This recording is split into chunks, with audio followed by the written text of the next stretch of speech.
Opposition alliance بنانے پر کام شروع۔ Grand opposition alliance میں JUI سمیت دیگر اپوزیشن جماعتوں کو دعوت دی جائے گی۔ شاہد خاقان عباسی کو دعوت دی جائے گی۔ PTI نے ہم خیال جماعتوں سے رابطے شروع کر دیے۔ الائنس کے مقاصد میں آئین اور جمہوریت کی بحالی، مینڈیٹ کی واپسی شامل ہوگا۔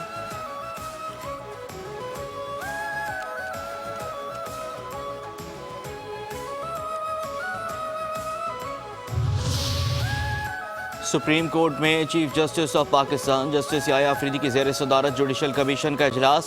سندھ اور پشاور ہائی کورٹ کے ججز کی تقرری کے معاملے پر غور۔ دوسرے اجلاس میں جسٹس شاہد بلال کی آئینی بینچ میں شمولیت پر غور کیا جائے گا۔ جسٹس منصور علی شاہ، جسٹس منیب اختر، جسٹس امین الدین اور جسٹس جمال بندوخیل جوڈیشل کمیشن کا حصہ۔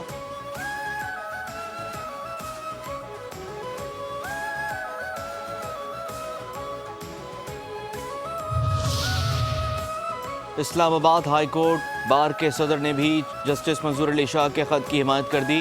اسلام آباد ہائی کورٹ کا ججز کی تعیناتی جوڈیشل کمیشن کے رولز بننے تک ملتوی کرنے کا مطالبہ۔ صدر ہائی کورٹ بار کہتے ہیں کہ 26ویں ترمیم کے خلاف درخواستیں سماعت کے منتظر ہیں۔ درخواستوں کو فل کورٹ کے سامنے سماعت کے لیے مقرر کیا جائے۔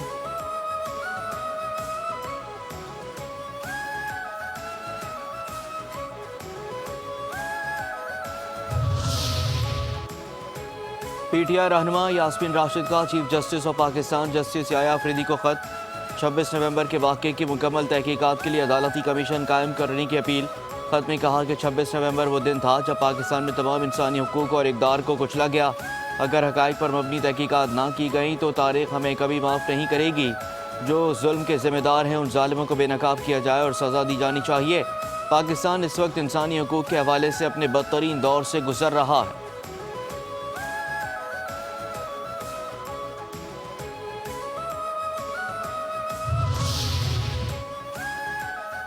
انسداد دہشت گردی عدالت کے حکم پر عمر ایوب اور راجہ بشارت رہا ہو گئے۔ ATC کے جج امجد علی شاہ نے مقدمات پر سماعت کی۔ PTI کی جانب سے بابر اعوان سمیت دیگر وکلا عدالت میں پیش ہوئے۔ عدالت کو عمر ایوب اور دیگر رہنماؤں کی گرفتاری پر اظہار برہمی۔ ریمارکس دیے کہ پشاور ہائی کورٹ سے ضمانت ہونے کے باوجود کیوں گرفتار کیا گیا۔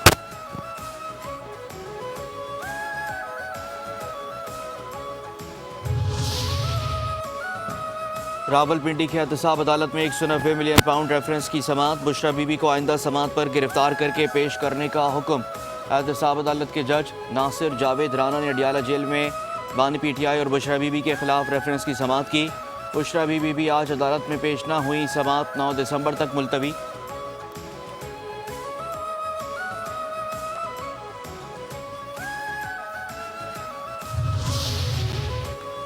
PTI والوں کی سوچ بیمار ہے، اسی وجہ سے ان کا لیڈر بھی جیل میں ہے۔ سوشل میڈیا کے ذریعے نفرت اور جھوٹ پھیلایا جا رہا ہے۔ عدالت کو کوئی بھی نہیں جھکا سکتا۔ عمرانہ سوچ رکھنے والے چاہتے ہیں عدالتیں ان کے کہنے پر چلیں۔ وزیر اطلاع سندھ شرجیل میمن کی میڈیا سے گفتگو، کہتے ہیں کہ KPK کے حالات صوبائی حکومت کے کنٹرول میں نہیں ہیں۔ علی امین گنڈاپور وفاق پر حملہ کرنے کے لیے تیار رہتے ہیں۔ علی امین میں ہمت ہے تو دہشت گردوں سے لڑیں۔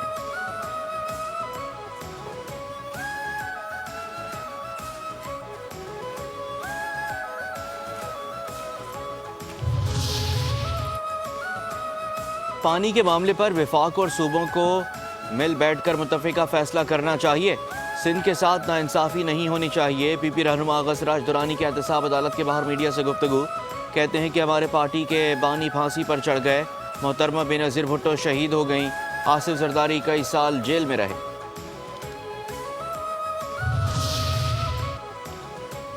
کل بانی PTI سے مختصر ملاقات ہوئی، جذباتی انداز میں بغلغیر ہوئے۔ سربراہ عوامی مسلم لیگ شیخ رشید احمد کی سپریم کورٹ کے باہر میڈیا سے گفتگو، کہتے ہیں کہ بانی نے کہا میں اور آپ ایک ہیں، جو ہوا سو ہوا۔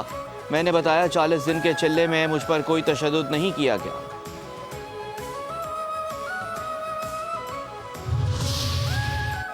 شرانگیز پروپیگنڈے میں ملوث مزید 7 ملزمان قانون کے شکنجے میں آ گئے۔ ذرائع کے مطابق سوشل میڈیا پر اشتعال انگیز اور جھوٹے بیانات پر مزید 7 ملزمان کے خلاف FIR درج۔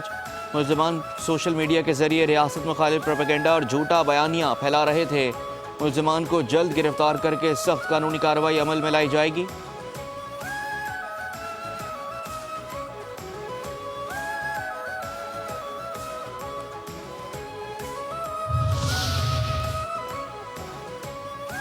پشتون کمیونٹی کا اسلام آباد پولیس پر اعتماد، سوشل میڈیا کی جھوٹی مہم کا پردہ چاک ہو گیا۔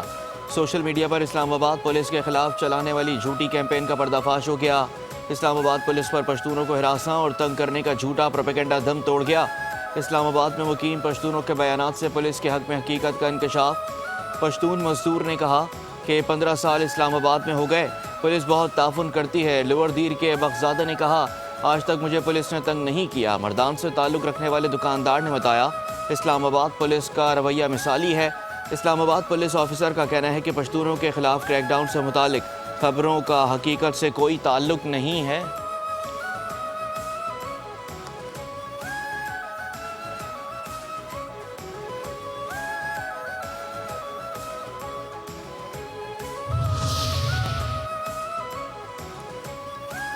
جعلی خبریں پھیلانے والوں کو انصاف کے گٹیرے میں لانا وقت کی ضرورت ہے۔ حکومت بے لگام غیر اخلاقی آزادی اظہار رائے کی آڑ میں زہر اگلنے، جھوٹ اور معاشرتی تقسیم کا بیج بونے کے خاتمے کے لیے سخت قوانین بنا کر ان پر عمل درآمد کرائے۔ Army chief general Syed Asim Munir کی زیر صدارت 84ویں فارمیشن کمانڈرز کانفرنس میں حکومت سے مطالبہ۔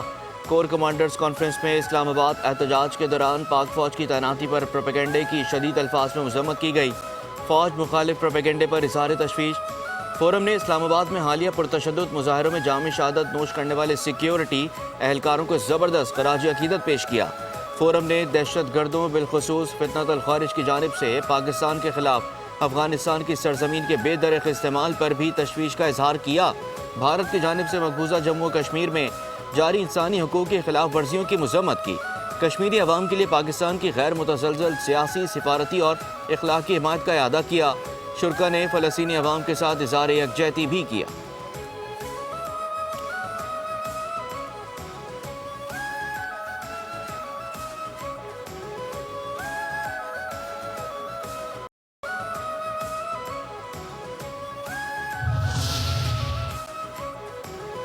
فیک نیوز پر وفاقی وزیر اطلاعات کو جیل میں ڈالیں، تحریک انصاف نے کبھی مذاکرات سے انکار نہیں کیا۔ تحریک انصاف کے رہنما اور کے پی حکومت کے مشیر اطلاعات بیرسٹر محمد علی سیف کہتے ہیں کہ شرط یہ ہے کہ مذاکرات بامعنی ہوں اور ڈرامہ نہ ہوں۔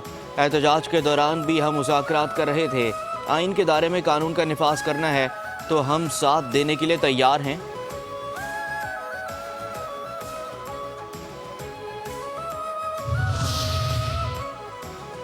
بانی پی ٹی آئی کے خلاف ملک بھر میں درج مقدمات کی تعداد میں مزید اضافہ۔ وزارت داخلہ کی رپورٹ کے مطابق مقدمات کی تعداد 188 تک پہنچ گئی۔ پنجاب میں بانی پر 99، کے پی میں 2، ایف آئی اے میں 7، نیب میں 3 مقدمات زیر التوا ہیں۔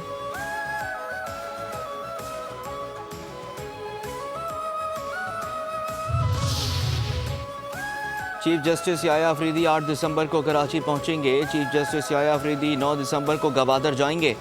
چیف جسٹس 12 دسمبر کو کراچی رجسٹری میں اجلاس کی صدارت کریں گے۔ جیلوں کی اصلاحات سے متعلق ادارے اپنی رپورٹس اور سفارشات پیش کریں گے۔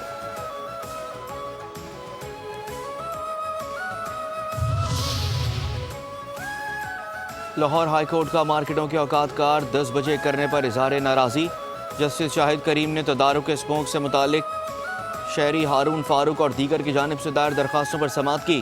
عدالت نے استفسار کیا کہ رپورٹ جمع کروائے بغیر وقت تبدیل کیسے ہو گیا۔ ریمارکس دیے کہ اسے ضائع نہ کریں، ایسا نہ ہو اسموک واپس آ جائے۔ بہت سے پریشر گروپس اور مافیاز ہیں، مارکیٹس کا وقت تبدیل کرنے کا عمل بھی ایسا ہی لگتا۔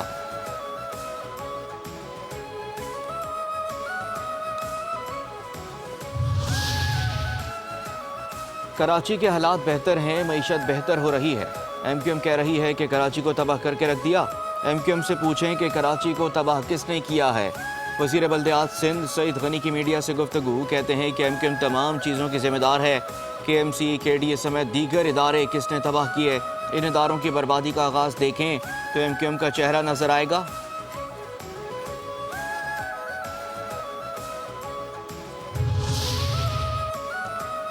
کراچی کی انسداد دہشت گردی عدالت میں شرجیل میمن کے خلاف آمدن سے زائد اثاثے بنانے کا نیب ریفرنس۔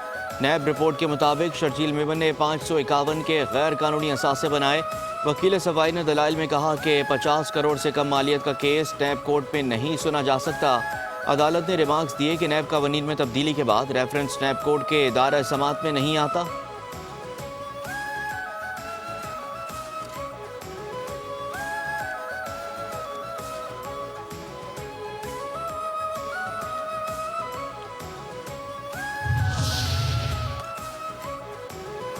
احتساب عدالت کراچی میں آمدن سے زائد اثاثے بنانے کا ریفرنس آغا سراج دورانی پیش۔ عدالت نے ریفرنس چیئرمین نیب کو واپس بھیجنے کی درخواست پر فیصلہ مؤخر کر دیا۔ سماعت 7 جنوری تک ملتوی۔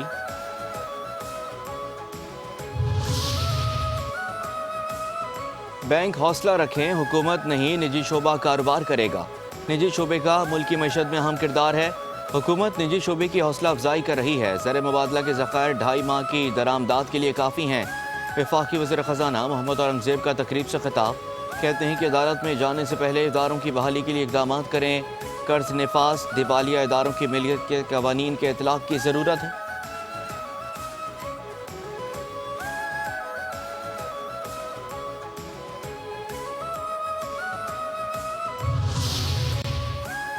ملک کے زر مبادلہ کے ذخائر 3 سال کی بلند ترین سطح پر پہنچ گئے۔ اسٹیٹ بینک آف پاکستان کے جاری کردہ ہفتہ وار اعداد و شمار کے مطابق مجموعی ڈالر ذخائر کی مالیت 16 ارب 62 کروڑ ڈالر ہو گئی۔ زر مبادلہ کے ذخائر میں ایک ہفتے کے دوران 62 کروڑ ڈالر کا اضافہ ہوا۔ ذخائر 12 ارب 3 کروڑ 83 لاکھ ڈالر تک پہنچ گئے ہیں۔ ریزرو ڈالر 3 ماہ کی درآمدات کے برابر کرنے کی IMF کی شرط بھی پوری ہو گئی۔